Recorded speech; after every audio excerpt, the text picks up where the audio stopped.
Now that you have an understanding how the city's drain system works, what can you do?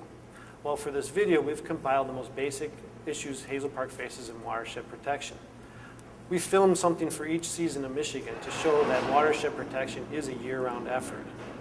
Each season has its own set of challenges, but similar to each. So let's watch.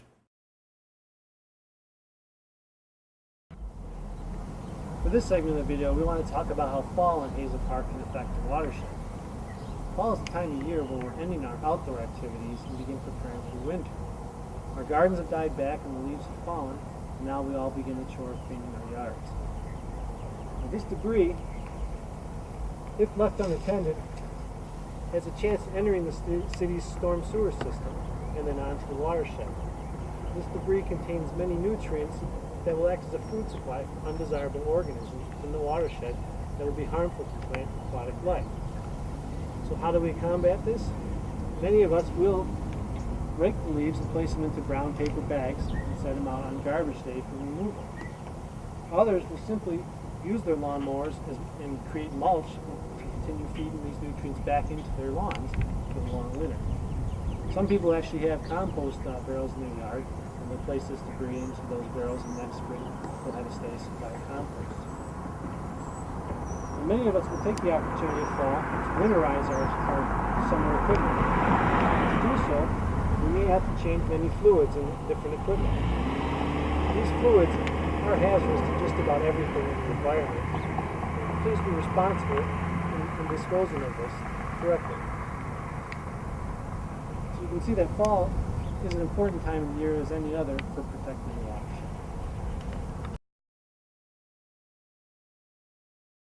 For this segment of the video, we want to talk about how winter in Hazel Park can affect the watershed.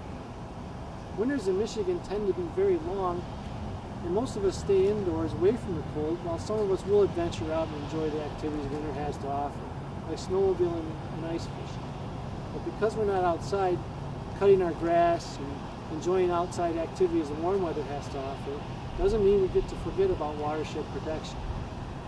Now in the wintertime, we face very slippery conditions and icy conditions, and for this we tend to use salt. Salt can harm plant and aquatic life, so try to limit your use of salt and use only what you need to do to make your property safe. Now, your local hardware store sells many products that are becoming more and more environmentally friendly and do a great job of controlling snow and ice. Now eventually, this snow back here is going to melt, and what doesn't evaporate is going to end up into this catch basin. And with that, anything that's on the ground around the snow will in fact get pulled into the catch basin with it. So what we need to ask ourselves is, before winter, what didn't we finish on our yards or our properties? Over here we have an example of some yard debris. We have is leaves and dirt and other things that we might have left behind. Now the snow is going to blanket this, and eventually as it melts, it's going to pull this into our catch basins. We also need to consider some household hazardous items that may have been left out before the season. Today's example, we're showing some auto fluids. We have some oil canisters, an aerosol, and an oily part of an engine here. Now this too will be covered in snow, blanketed over, and as it melts, it too has an opportunity to run into the catch basin. Now if we even just get very simple in our last item, it's just our garbage. Unsecured, left laying out, is an invitation to wildlife. Wildlife is hungry in the winter. It's looking for something to eat. And your garbage will be a target for wildlife. They will tear into it and open it up and make a mess that'll be scattered throughout the snowy area. And once again, as the snow melts, this has an opportunity to run into our catch basins. So all of these items here have possibilities of contaminating the watershed. This little segment on winter is to show you that wintertime is just as important as any other time of the season for watershed protection.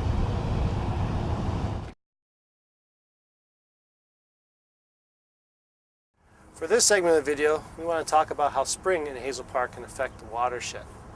Well, we've made it through another winter, and as you can see behind me, things are greening up pretty good. Now this time of the year, most of us will spend time performing spring cleaning around the house, and we'll use a lot of different household chemicals to perform these duties.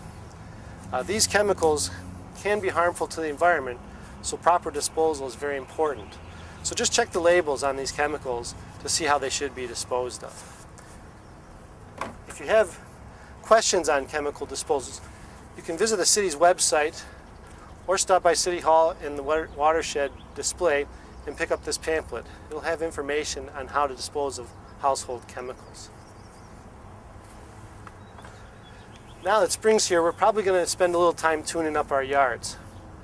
Like fall, leaves and yard waste can be mulched, composted, or bagged up in appropriate brown bags and set out towards the garbage for proper disposal.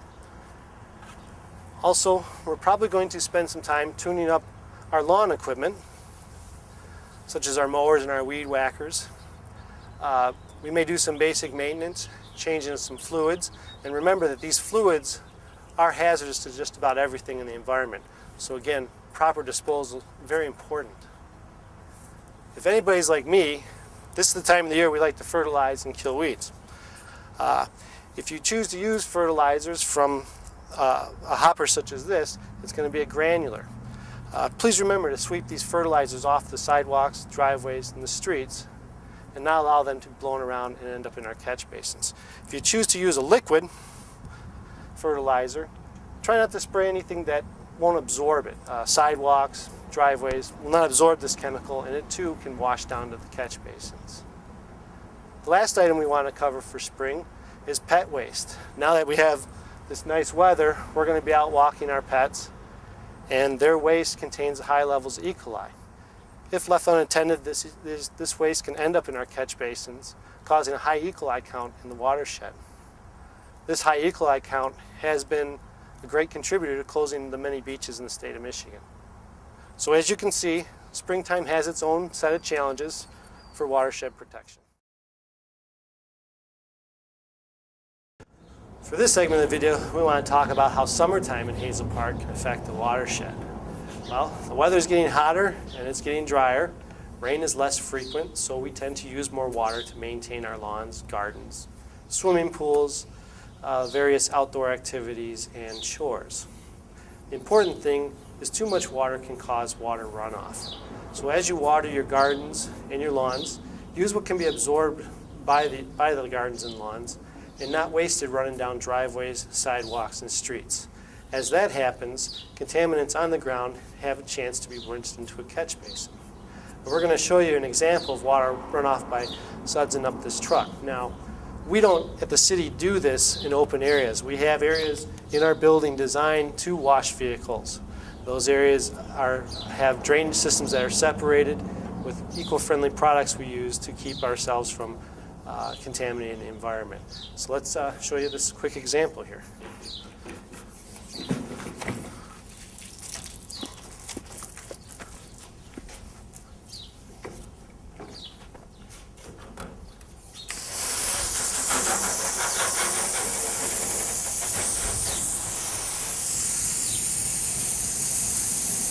So as you can see, as the debris and the soap is washed from the truck, it hits a hard surface that cannot absorb it. Therefore, it's mixing in with contaminants that may already be on the ground, and then everything is rinsing itself towards a catch basin. Now, from this point in the catch basin, these contaminants now have a chance to enter the watershed, causing water quality issues within the watershed.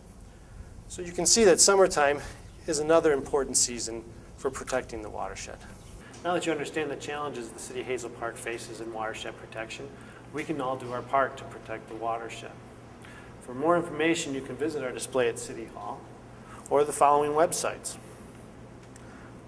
The first one listed there is our city website at www.hazelpark.org, or SEMCOG at www.semcog.org, or our friends at the Clinton River Watershed Council, the leaders in watershed protection, at www.crwc.org.